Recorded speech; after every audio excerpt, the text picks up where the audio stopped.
আজ বুধবার 21শে জানুয়ারি 2026। থাকছে দৈনিক করতোয়া সংবাদপত্রের শিরোনাম। আজ প্রতীক বরাদ্দ, কাল থেকে প্রচারণা, ভোটারদের দ্বারে দ্বারে যাবে প্রার্থীরা। নির্বাচনের আগে লুট হওয়া অস্ত্র দ্রুত উদ্ধারের নির্দেশ প্রধান উপদেষ্টা।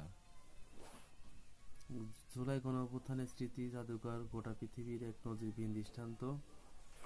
এবং পোস্টার ব্যালট নিয়ে সোশ্যাল মিডিয়ায় বিভ্রান্তি ছড়ানো হচ্ছে। সিএসি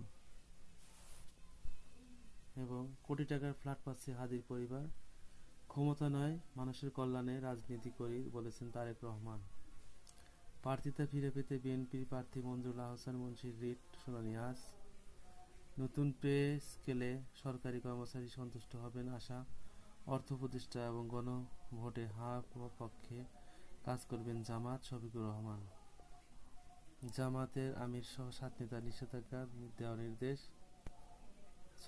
জামাতের আমির সহ 7 নেতাকে নিরাপত্তা দেওয়ার নির্দেশ।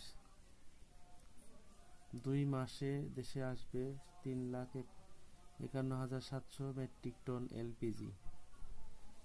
এবং ঢাবির বি ইউনিটে 93% ফেল, 3 বিভাগে প্রথম যারা।